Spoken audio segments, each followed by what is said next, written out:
comme d'hab, quoi. J'aime pas prendre le micro, ça fait vedette un peu. Je suis pas une vedette, moi, c'est pour ça. Gloire à Dieu. Je suis heureux d'être là encore ce matin avec vous.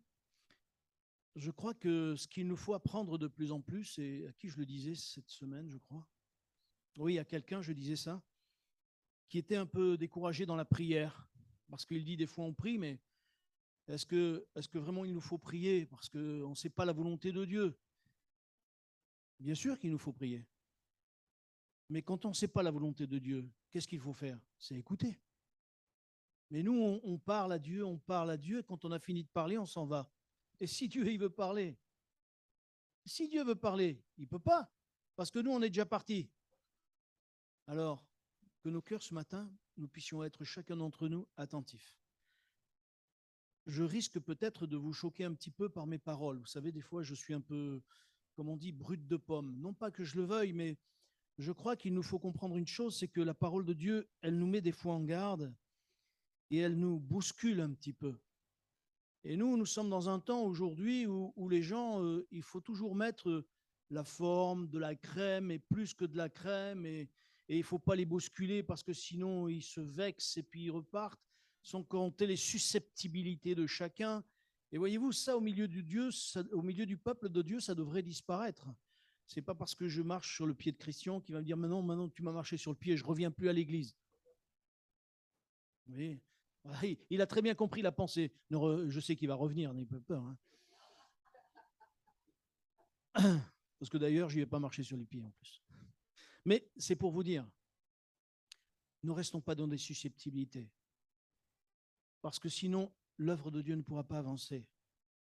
Dieu veut que nous soyons unis les uns aux autres et autour de lui. Parce que c'est lui qui est la pierre angulaire.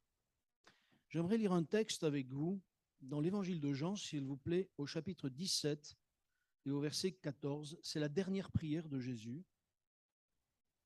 Jean 17 et à partir du verset 14. La prière de Jésus, c'est un chapitre entier, mais on ne va pas lire tout le chapitre, parce que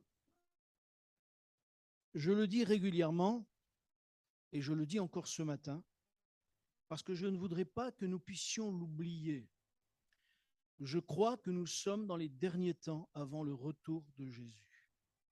Et plein de circonstances, plein d'événements autour de nous me fait penser que les choses vont se bousculer d'un coup. Ça va venir comme ça d'un coup, sans qu'on puisse dire, et on va être surpris, on va dire, mais comment ça se fait? Mais le Seigneur a tout annoncé dans sa parole, le Seigneur a tout dit dans sa parole. Je voudrais effrayer personne ce matin, mais il faut être conscient que parce que nous sommes dans les derniers temps, nous sommes, nous, chrétiens, en danger. Et nous ne sommes pas toujours conscients du danger. Nous ne sommes pas toujours conscients que notre foi, si elle n'est pas enracinée dans la parole de Dieu, si elle n'est pas bien fondée au fond de la parole de Dieu profondément, nous ne verrons pas que les temps vont venir et nous passerons à côté. Pour cela qu'il est dit, Jésus disait qu'à la fin des temps, de deux qui seront dans un lit, il y en a un qui sera pris et l'autre laissé. De deux qui seront dans un champ, il y en a un qui sera pris et l'autre laissé. Mais comment ça se fait? Parce qu'il y en a un qui sera éveillé et l'autre, il ne sera pas éveillé. Et le désir de mon cœur ce matin, c'est ce que Dieu a mis sur mon cœur, c'est le piège de ces derniers temps pour nous, chrétiens. C'est vrai que nous sommes dans ces derniers temps, mais lorsque Jésus prie, il ne prie pas n'importe comment. Et la prière de Jésus dans le chapitre 17, elle est bien précise dans bien des domaines. Et au chapitre 14, il est écrit ceci, « Je leur ai donné ta parole et le monde, 17-14. 17-14. Je ne l'avais pas dit? Si, d'accord, du coup, je ne sais plus ce que je dis. Je parle trop, je ne sais plus ce que je dis. Il est dit, je recommence, verset 14, « Je leur ai donné ta parole et le monde les a haïs. Parce qu'ils ne sont pas du monde, comme moi je ne suis pas du monde. Je ne te prie pas de les ôter du monde, mais de les préserver du malin. Ils ne sont pas du monde, comme je ne suis pas du monde. Sanctifie-les par ta vérité, ta parole est la vérité. Amen. » C'est une parole forte. Parce que Jésus va dire, je ne suis pas du monde, ils ne sont pas du monde. Nous sommes bien du monde. Nous sommes bien dans ce monde. Ah, je vois que personne ne répondait, donc j'ai dit je parle tout seul. Non, on est bien dans ce monde, on est d'accord. Mais c'est bien de préciser, c'est pour ça que j'ai fait exprès d'inverser. Nous ne sommes pas du monde. Parce que notre monde à nous, il est où? Près du Seigneur. Et le Seigneur, il va dire quelque chose. Je ne te prie pas de les ôter du monde. Qu'est-ce que ça veut dire? Alors, nous ne sommes pas du monde, le Seigneur il prie le Père de ne pas nous ôter du monde. Non, parce que nous devons être des témoins dans ce monde. Nous devons être des témoins pour nos familles. Nous devons être des témoins de ceux qui montrent l'exemple dans plusieurs domaines pour nos familles. Il y en a qui à partir du moment où ils ont la foi, il faut écarter la famille. Non, c'est faux. Il faut qu'on soit au milieu de la famille aussi. Nous devons être la lumière au milieu des ténèbres. Et si nous sommes la lumière au milieu des ténèbres, il nous faut briller au milieu de nos familles. Parce que nos familles ne connaissent pas.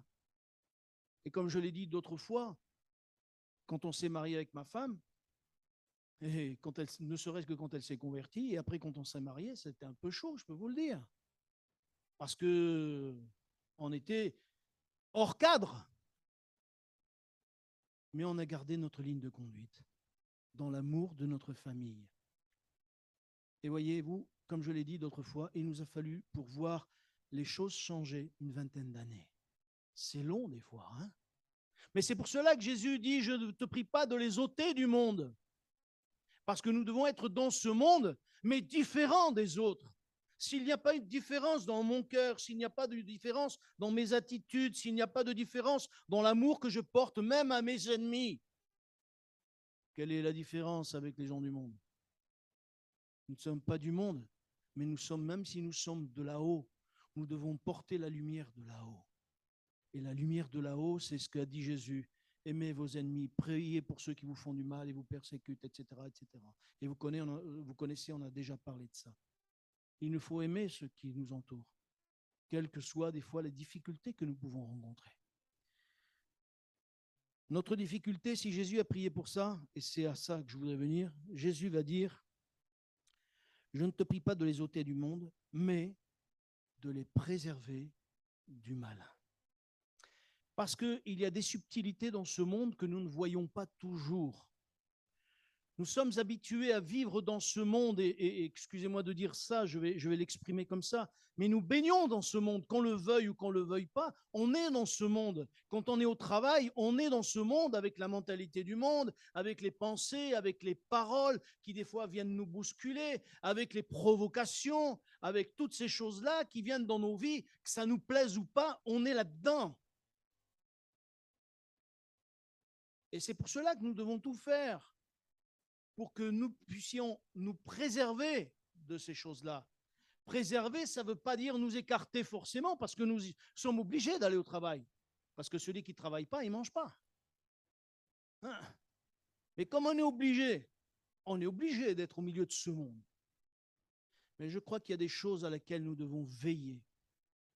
Et là, il est important que nous sachions où c'est que nous en sommes dans notre cœur. C'est pour ça que Jésus va dire encore, conduis-les par ta parole est la vérité. Si nous voulons marcher dans la vérité, si nous voulons marcher en étant la lumière du monde, il faut que nous soyons attachés à la parole, comme je le disais au départ. C'est la parole qui va nous garder. C'est la parole qui va aider notre mentalité à changer. C'est la parole qui va nous préserver de savoir ce que nous devons faire ou pas faire. Et il y a une chose à laquelle j'aimerais vous dire, la première des choses, bon, je vous ai dit pas mal de choses, mais vraiment une chose qui me tient à cœur, plusieurs choses en fait, 4. Oui, 4. La première des choses, c'est que ce monde va de plus en plus dans un sens. Et le premier sens où il va, c'est mangeons et buvons, car demain nous mourrons. C'est ce que l'apôtre Paul dit dans 1 Corinthiens au chapitre 15. Il parle de ça. Et de quoi? Pourquoi il parle de ça? Parce que justement, il parle de la croix. Et il dit qu'il souffre, qu'il ait des difficultés. Vous voulez bien le lire avec moi? chapitre 15. J'ai oublié de marquer le verset, mais ça ne fait rien, je vais le retrouver.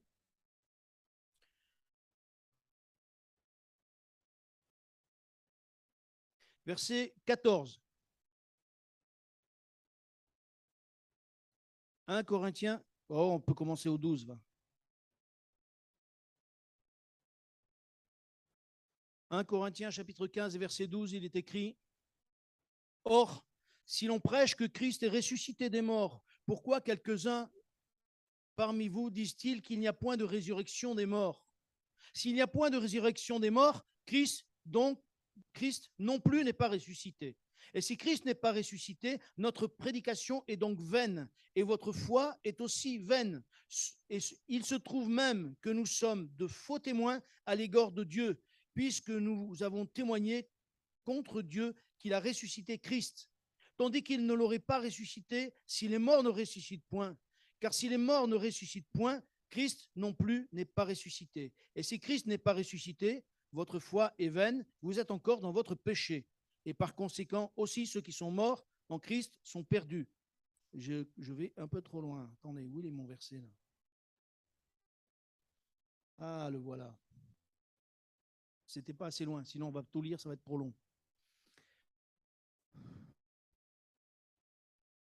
Ah non, je l'ai perdu, je ne sais plus où il est ce verset. Si, c'est ça. Verset 32, s'il vous plaît. L'apôtre Paul, juste un peu avant du verset 32, il parle qu'il souffre, il est dans les combats. Et au verset 32, il dit ceci: si c'est dans les vues humaines que j'ai combattu contre les bêtes à Éphèse, quel avantage n'en revient-il? Si les morts ne ressuscitent pas, mangeons et buvons, car demain nous mourrons. Pourquoi ce verset? Parce que l'apôtre Paul veut ramener à quelque chose. C'est que la croix de Jésus, c'est une évidence. La mort de Jésus, c'est une évidence. Le sacrifice de Jésus qui sert pour nos péchés, pour que nous soyons pardonnés, pour que nous ayons une vie nouvelle, c'est une évidence. Les gens de ce monde n'ont pas cette évidence. Pour eux, ils ont rejeté Dieu, ils ont rejeté la foi, ils ont rejeté tout ce qui est l'amour de Dieu. Ils disent, mais Christ n'est pas ressuscité. Christ, c'est un mythe. Christ, c'est pour les faibles. Mais moi, je préfère être faible. Je vous le dis franchement. Je préfère être faible parce que je sais que dans mon cœur, il y a cette assurance que Jésus-Christ est vivant. Il n'est pas mort, mais il est vivant. Et parce qu'il est vivant, je n'ai pas besoin de buvons et mangeons et le reste. Mangeons et buvons. Les gens de ce monde n'ont pas Christ. Mais voyez-vous, même ça, ça peut nous influencer. Parce que certaines fois, nous mangeons outre mesure. Nous buvons outre mesure. Et la parole de Dieu nous appelle, même dans les évangiles, à faire attention, à prendre en garde à ça. Parce que si nous mangeons, regardez, vous allez au McDo, vous commandez un McDo, on vous propose un double. Vous commandez un Coca-Cola, on vous propose un double. Si vous commandez un double, on vous propose un triple. Mangeons et buvons, car demain, nous mourrons. Mes frères et sœurs, attention à ça. Parce que ça, c'est des choses qui sont sans que nous puissions nous en... Pas que je dure trop longtemps non plus. Sans que nous puissions nous en rendre compte, peut nous entraîner à une débauche. Si nous ne veillons pas sur ces choses-là, nous pourrons tomber dans ce que le monde tombe et nous faire comme les autres.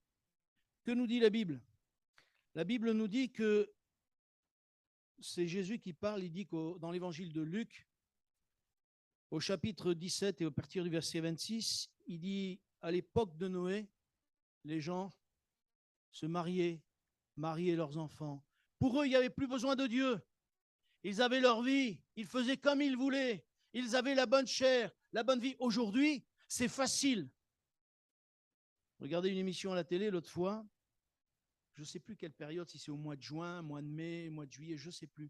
Des milliers de jeunes partent du côté du sud de la France, là-bas, des milliers. Ils vont pour deux choses sûres. La fête, la drogue et le sexe. Ils vont que pour ça. Il y en a même qui finissent morts parce qu'ils ont tellement bu d'alcool, ils ont 20, 25 ans, on ne peut pas les récupérer, c'est mort, que ce soit par la drogue, que ce soit par l'alcool. Et pourquoi ? Mangeons et buvons, car demain nous mourrons. Et ils ne réalisent pas que s'ils meurent, où ils passent dans l'éternité. Où vont-ils dans l'éternité ? C'est pour cela que nous avons, nous, la responsabilité de faire attention à nos vies, mais de pouvoir proclamer que Jésus-Christ est vivant et qu'il revient bientôt, et qu'il est important pour chacun d'entre nous, et tous ceux qui nous entourent, bien sûr, de venir à Jésus-Christ pour qu'il change de vie, qu'il change de mentalité. Nous ne devons pas prendre cette mentalité du monde qui dit « mangeons et buvons, car demain, nous mourrons ». La deuxième chose que j'aimerais vous dire se trouve dans 1 Timothée, s'il vous plaît, au chapitre 3. Et vous connaissez ce passage parce qu'on en a parlé plus d'une fois. 2 Timothée, au chapitre 3 et verset 1er. Si je vous dis sans regarder vos Bibles, vous ne savez pas ? Vous savez de quoi parle ce texte ? Non, pas les temps difficiles, mon frère. Dans les derniers temps. Et pas les temps difficiles, c'est dans les derniers temps. C'est ça qui est important que nous puissions réaliser. Déjà, l'apôtre en parlait et il dit que dans les derniers temps, il y aura des temps difficiles. Ou dans les derniers jours. Oui, là, c'est des derniers jours. Certains textes, c'est des derniers temps. Mais dans les derniers jours, il y aura des temps difficiles.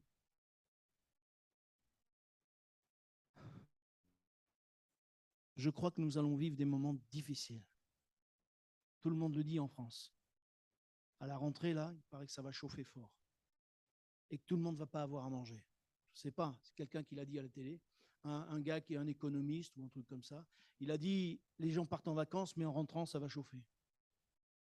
Ne nous étonnons pas qu'il y aura des temps difficiles. Mais ce n'est pas le fait des temps difficiles qui m'affole le plus.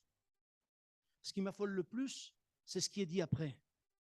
Les gens seront égoïstes, amis de l'argent, fanfarons, hautains, blasphémateurs. Comment ?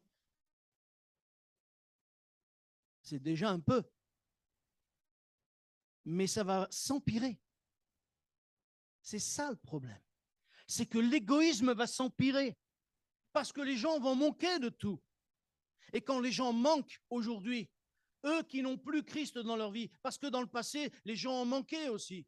À l'époque de mon père, les gens mouraient de faim. Mon père me racontait certains épisodes de sa vie où il allait dans les montagnes et il mangeait les fruits verts. Ils n'étaient pas encore mûrs qu'il les mangeait déjà, parce que tellement ils n'avaient rien à manger. Pas plus, papa. On ne va pas plus loin que ça. On ne va pas plus loin. On ne va pas nous raconter ta vie maintenant, papa.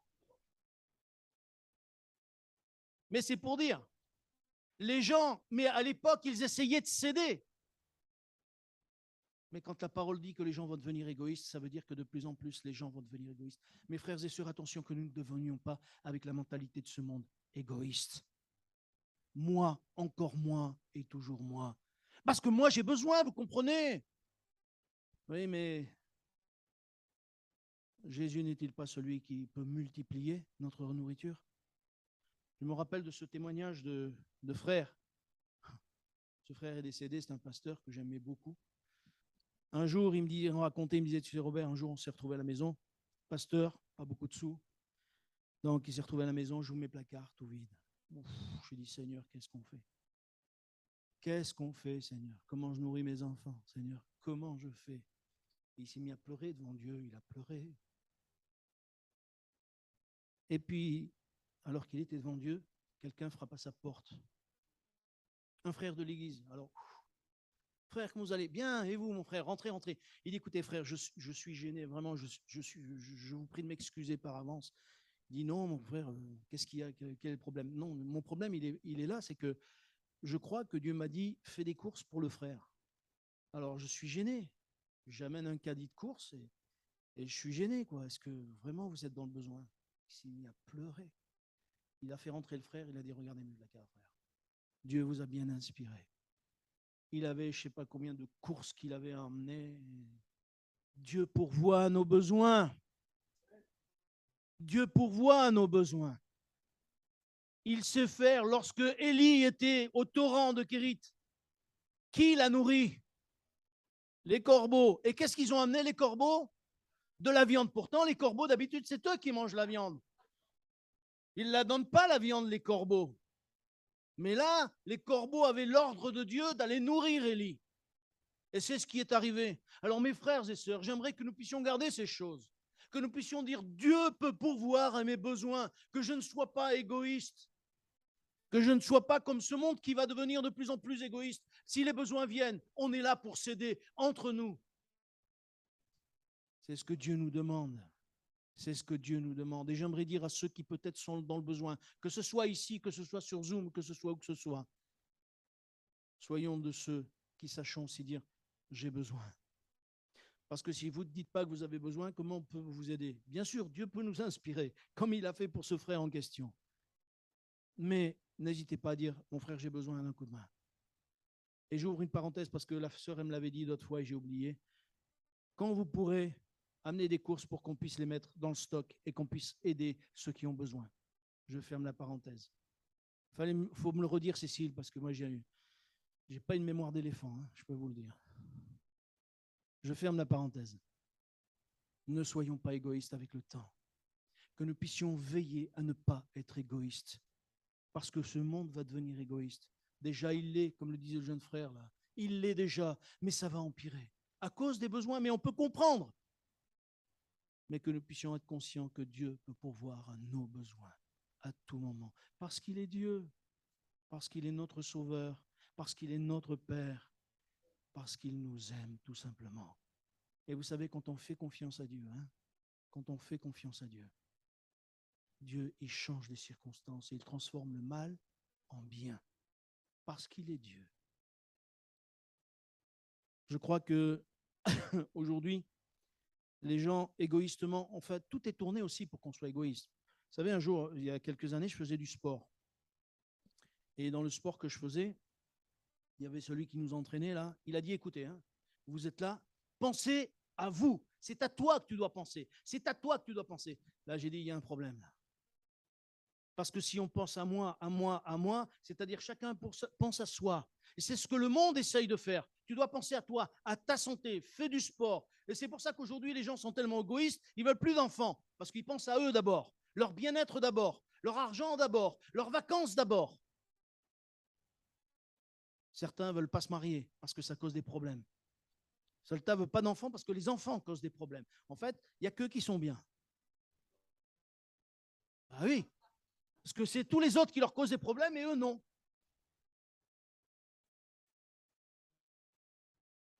Y a-t-il quelqu'un comme ça qui croit qu'il est parfait? Levez la main que je sache. Oh, ça me fait plaisir. Non, je ne lève pas la main, croyez pas que moi je lève la main. Croyez pas que je lève la main quand même, n'exagérons pas. Non, non, mais, eh oui, on a besoin de réaliser qu'on ne vit pas pour nous-mêmes, on vit pour Christ. Si quelqu'un est en Christ, il est une nouvelle créature. Les choses anciennes sont passées, toutes choses sont devenues nouvelles. Ce n'est plus moi qui vis, c'est Christ qui vit en moi. Et si je vis maintenant, je vis dans la foi au Fils de Dieu. Galates 2:20, pour ceux qui veulent écrire. Galates 2:20, lisez Galates 2:20 et 1 Corinthiens 5:17. Et vous verrez que ces choses-là, elles doivent rester dans notre cœur. Si nous voulons progresser avec Dieu, si nous voulons aller de l'avant, il faut que Christ règne en nous véritablement. Que ce ne soit pas le pasteur qui règne, que ce ne soit pas l'Église qui règne, que ce soit Christ qui règne en nous, que ce ne soit pas moi qui règne, c'est Christ qui règne en nous. Amen.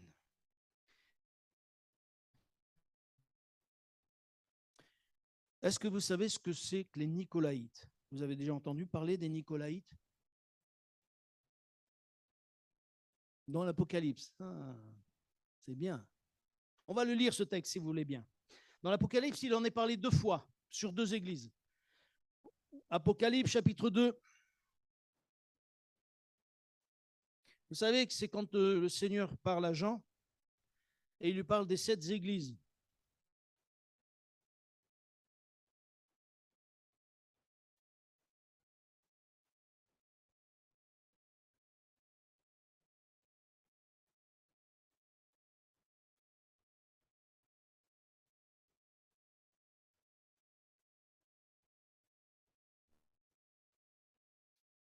On ne va pas tout lire, mais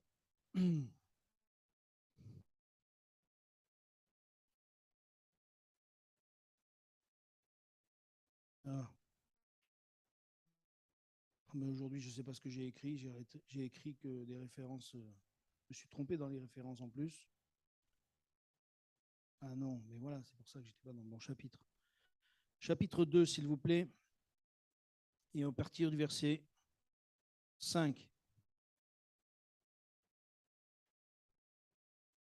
Il est écrit, « Souviens-toi donc d'où tu es tombé. Repens-toi et pratique tes premières œuvres. Sinon, je viendrai à toi et j'ôterai ton chandelier de sa place, à moins que tu ne te repentes.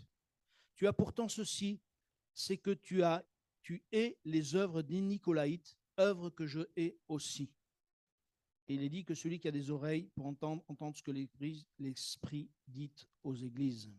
Un peu plus loin, il est dit aussi, au chapitre 2, toujours, et à partir du verset 12, « Écrit à l'ange de l'église de Pergame, voici ce que dit celui qui a l'épée aiguë à deux tranchants. Je sais où tu demeures, je sais que là est le trône de Satan. Tu retiens mon nom et que tu n'as point renié ma foi, même au jour d'Antipas, mon témoin fidèle, qui a été mis à mort chez vous, là où Satan a sa demeure. Mais j'ai quelque chose contre toi, c'est que tu as des gens attachés à la doctrine de Balaam, qui enseignait à Balak de mettre une pierre d'achoppement devant les fils d'Israël parce qu'ils mangent des viandes sacrifiées aux idoles et qu'ils se livrent à la débauche. Amen. » On se rend compte que l'œuvre des Nicolaïtes, les Nicolaïtes, c'était des gens qui étaient des chrétiens. Mais en fait, ces gens-là avaient un cœur partagé. En fait, ça ne les gênait pas d'avoir à la fois dans le monde et d'avoir à la fois dans l'Église. Et ils étaient entre les deux. Et en fait, ce qui se passe, c'est qu'ils faisaient ce que Balaam a dit. Est-ce que vous vous rappelez de l'histoire de Balaam? Un petit peu. Israël se déplaçait, Israël s'est mis en camp devant un roi, je ne me rappelle plus son nom. Et puis ce roi a appelé Balaam. Et il lui a dit, mais maudis-moi ce peuple pour que ce peuple soit réduit. Mais Balaam, il a dit, mais moi je ferai ce que Dieu me dira. Et Balaam, il n'a pas pu prononcer la malédiction contre Israël. Il a essayé une fois, il n'a pas pu. Il a essayé deux fois d'un autre endroit. Et ce roi a dit, mais c'est pas possible, je devais te donner une grosse somme d'argent, mais maintenant tu n'auras rien parce que toi tu les as pas maudits, mais tu les as bénis. Vous savez, quand Dieu veut bénir quelqu'un, on peut faire ce qu'on veut, rien du tout ne se passe. Par contre, quand Dieu s'occupe de quelqu'un, il s'occupe de quelqu'un. Hein. Je ferme la parenthèse. Et à ce moment-là, Balaam a dit au roi, voilà ce que je te préconise. Alors, il était soi-disant pour Israël, mais là, il va dire au roi, ce que tu vas faire, c'est que tu vas envoyer des femmes là-bas pour que le peuple d'Israël y soit séduit et que entre les hommes et les femmes, il y ait des couples qui se créent et que ça casse le peuple en eux. Donc, dans la pensée de Balaam, et comme ça, il touchait ses sous, parce que c'était ça le but, c'est qu'il touche ses sous, il a donné une pensée pour qu'au milieu du peuple d'Israël, il y ait un tel mélange qu'il y ait une cacophonie pas possible. Et Dieu n'a pas permis. D'ailleurs, Balaam en est mort. Et on se rend compte que dans les églises de l'Apocalypse, il se passait un petit peu ça. L'œuvre des Nicolaïtes, c'est ce que Balaam a fait. C'est-à-dire que des fois, au milieu de nous, il y a des gens qui aiment Dieu de tout leur cœur. Alors, c'est pour ça que je disais tout à l'heure, peut-être que je vais vous choquer de ce que je vais dire. Mais comme ils ne trouvent pas de mari ou ils ne trouvent pas de femme, ils vont à l'extérieur en se disant, mais lui, je l'aime, et comme je l'aime et qu'il m'aime, je vais le convertir. Ça ne marche pas comme ça. Ça amène des problèmes plus que des solutions. Je pourrais vous parler de nombre de couples qui ont espéré amener leur conjoint à Dieu. Ça n'est jamais arrivé. Rarement. Rarement. Le problème, c'est que le diable s'ingère dans ces genres de choses. Le diable vient nous séduire avec ce genre de situation. Mais le seul qui puisse convaincre quelqu'un de péché, de justice et de jugement, c'est le Saint-Esprit. Si ce n'est pas le Saint-Esprit qui convainc de péché, de justice et de jugement, personne ne peut se convertir. S'il n'y a pas une révélation particulière par le Saint-Esprit, alors personne ne peut connaître Christ. Ce n'est pas possible. On va le connaître intellectuellement, mais on ne va pas le connaître personnellement, dans notre cœur, dans notre vie. Parce que pour connaître Christ dans notre vie, il faut qu'il y ait une expérience avec Dieu lui-même. Et voyez-vous, le problème aujourd'hui, c'est que dans nos églises aussi, certaines fois, on trouve bien. J'entendais, il y a un frère qui me disait, ouais, je ne comprends pas. Oh, je veux ni jeter la pierre sur personne, ni faire du mal à personne, mais il faut être conscient de ça. Je ne comprends pas, ce frère me disait. Maintenant, pour attirer les jeunes, on les emmène au cinéma, on les emmène au bowling, on les emmène à ceci, on les emmène à cela, mais ils ne se convertissent toujours pas. Pourquoi? Parce qu'on fait l'œuvre qui n'est pas de Dieu. Je crois qu'il faut vraiment qu'on demande au Seigneur, Seigneur, qu'est-ce que je dois faire pour que des jeunes se convertissent? Et non pas je vais faire ça, parce que c'est pas ça. Vous savez, j'ai connu quand j'étais plus jeune, oui, j'ai été jeune un jour, et quand j'étais plus jeune, j'ai connu des endroits dans des églises où ils avaient table de ping-pong, baby-foot, ils avaient investi, hein, table de ping-pong, baby-foot, je ne sais pas, ils avaient plein de choses. Mais ça se remplissait et ça se vidait aussi vite que ça s'était rempli parce qu'il y avait très peu de conversion derrière. Pourquoi? Parce que je crois que l'œuvre de Dieu, elle n'est pas là. Je crois qu'il nous faut vraiment la pensée de Dieu, la direction de Dieu. Seulement, la direction de Dieu, c'est plus difficile à connaître et à savoir parce qu'il faut se tenir dans la prière. Seigneur, quelle est ta direction? Vous savez, quand l'apôtre Paul se déplaçait quelque part, il avait la direction de Dieu. Et quand il y allait, il y avait des prodiges, il y avait des miracles, il y avait des choses qui se passaient. Pourquoi? Parce que c'est Dieu qui l'avait envoyé. Quand on veut de la réussite, il faut que ce soit Dieu qui nous conduise. Sinon, il nous arrive de faire comme ces gens-là, qui voulaient arranger les choses comme ils voulaient, et ils espéraient faire que. Quand il y a eu l'histoire de Balaam, il a fallu qu'il y ait je ne sais combien de morts pour que la plaie, elle s'arrête, parce que Dieu avait envoyé une plaie.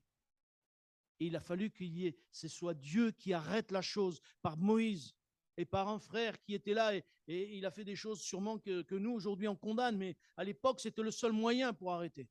Et vous lirez l'histoire si vous voulez. Mais ce qui s'est passé, c'est qu'il y a eu des choses difficiles et dures. Mes frères et sœurs, si nous ne devons pas nous tromper dans l'Église, nous devons demander la direction de Dieu et pas faire n'importe quoi. Sinon, nous tomberons dans les œuvres des Nicolaïtes. Vous savez, aujourd'hui, c'est facile. Moi, je suis surpris de voir combien il y a de choses qui sont faites n'importe comment. D'ailleurs, ce n'est pas d'aujourd'hui, parce que même l'apôtre Paul en parlait dans Romains chapitre 6, verset 15 jusqu'à 19, je crois, quelque chose comme ça, où il parle justement de la faiblesse du corps. On essaye d'arranger les choses, on essaye de faire les choses de notre manière, mais ça ne marche pas. Et on se dit, mais pourquoi ça ne marche pas? Ça ne marche pas parce que Dieu n'est pas avec nous. Dieu est avec nous si nous sommes avec lui, et non pas l'inverse. Ce n'est pas Dieu qui doit être avec nous, c'est nous qui devons être avec Dieu. C'est deux choses différentes, vous comprenez? Et il faut que nous soyons attachés à Christ. Il faut que nous soyons attachés à celui qui nous a tant aimés. Et ne pas faire n'importe quoi pour que nos vies puissent être réussies, pour que nos cœurs soient en paix, pour que lorsque je rentre dans l'église, je puisse louer le Seigneur de tout mon cœur. Et que réellement dans ma louange, il y ait vraiment un amen et alléluia de toute l'église qui sent que l'Esprit de Dieu est là pour agir. Mes frères et sœurs, attention. Voyez-vous, ça c'est des pièges. L'apôtre Paul dit ceci, il dit, tout m'est permis, mais tout n'est pas utile. Tout m'est permis, mais je ne me laisserai asservir par rien. Pourquoi? Parce que nous avons vite fait de nous laisser prendre. Vite fait de nous laisser prendre. J'ai vu l'heure qui tournait, je n'ai pas fait attention. Je vous prie de m'excuser, je vais essayer de raccourcir. Oui. Oui, mon frère, merci. Souvent dans l'Apocalypse, quand on lit ces églises, il y a de quoi s'affoler un petit peu. Je ne sais pas si vous avez lu, mais à un moment donné, Dieu va dire à une église, tu n'es ni froid ni bouillant. Et Dieu dit, si tu n'es ni froid ni bouillant, je te vomirai de ma bouche. Dites-moi, vomi, ça c'est grave, quoi. Parce que quand on vomit, on sort, on rejette, on projette. Et Christ a dit qu'il nous projetterait dehors si on n'est ni bouillant, ni froid. Ça veut dire qu'on est tiède. Et le piège qui peut arriver dans notre église, c'est qu'on devienne bouillant parce que le temps traîne. Au moment où Jésus a dit, je viendrai comme un voleur. Alors ne l'attendez pas demain, il peut venir cette nuit, il peut venir demain, il peut venir après-demain. C'est comme si vous attendiez un rendez-vous tous les jours. Comme si quelqu'un a dit, je viens bientôt chez toi, je viens manger chez toi.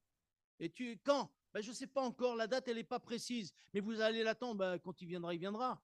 Et quand il vient, vous n'êtes pas prêt. Il dit, si tu n'es pas prêt, je repars, je vais chez quelqu'un d'autre.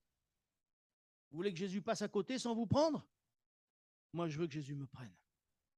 Et tous les jours, je l'attends. Je me dis, peut-être il revient aujourd'hui. Peut-être il revient aujourd'hui. Vous vous rendez compte, l'apôtre Paul disait, Jésus revient bientôt. Ils espéraient qu'il revienne. Et ils étaient loin, hein? Vous ne croyez pas qu'on est tout près, nous? Alors, ce qu'il nous faut, c'est l'attendre. Que nos cœurs ne se refroidissent pas. Parce que tout est fait pour que nos cœurs se refroidissent. Que ce soit par le découragement, que ce soit par tout ce qu'on entend des religions, des sectes et de tout ce que vous voulez. Notre cœur se refroidit pour l'amour de Jésus. Que ceci ne nous refroidisse pas à l'amour de Christ. Que ceci ne nous refroidisse pas par rapport à la parole de Dieu. Que ceci ne nous refroidisse pas, mais que nous puissions vraiment dire, Seigneur, garde-moi toujours bouillant.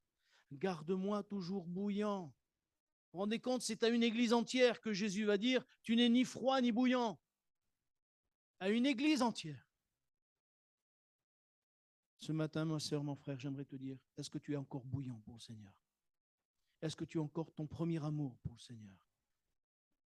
J'aimerais te dire, examine. Examine-toi pour savoir si oui, tu es bouillant ou si tu ne l'es plus. Le Seigneur peut changer la situation. Lorsque les disciples étaient, je prends souvent cet exemple parce que pour moi, c'est un exemple flagrant. Pour eux, c'était la catastrophe lorsque Jésus est mort à la croix. C'était une catastrophe. Jamais ils auraient cru s'en sortir. Pourtant, Jésus avait fait des promesses. Jésus a dit, je reviendrai. Jésus a dit, je ne vous laisserai pas orphelins. Mais ils avaient oublié toutes ces paroles de Jésus. Moi, j'aimerais vous dire, nous devons rester bouillants. Aide-moi, Seigneur, à rester bouillant jusqu'à ce que tu reviennes. Et que ma lampe soit allumée. Vous savez, je pense souvent aux dix vierges. Que ma lampe soit allumée, que ma lampe soit pleine d'huile. Parce que Jésus revient bientôt. Tu es notre Père et je veux te bénir et te remercier. Parce que tu es celui qui nous aime et je te prie vraiment, Seigneur. Je veux rajouter à ta prière ma prière, Seigneur, et te dire, viens nous aider à garder la foi. Viens nous aider à garder ton amour. Viens nous aider à nous garder purs. Viens nous aider à sanctifier nos vies. Nous avons besoin de toi. Viens nous aider à garder notre communion avec toi. Viens nous aider à nous enraciner de plus en plus dans ta parole, afin que nous puissions mieux te connaître, mieux te découvrir, mieux t'aimer. Aide-nous, Seigneur, à accomplir ta volonté. Aide-nous, Seigneur, à vraiment faire ce que tu veux que nous fassions, c'est-à-dire sauver des âmes qui nous entourent, parler à ceux qui nous entourent, parce que tu reviens bientôt, ils sont perdus pour l'enfer, pour l'éternité. Seigneur, souffle, s'il te plaît, sur ton Église à Givors, sur ton Église à Vienne, et que réellement, Seigneur, nous puissions être de ceux qui brillent de ta lumière. Tu as dit, vous êtes la lumière du monde, vous êtes le sel de la terre. Aide-nous à être cette lumière et ce sel de la terre, afin que plusieurs soient sauvés. Notre Père, dans le nom de Jésus, sois béni et glorifié. Amen. Que le Seigneur vous bénisse. Et je vous dis à cet après-midi pour ceux qui seront là.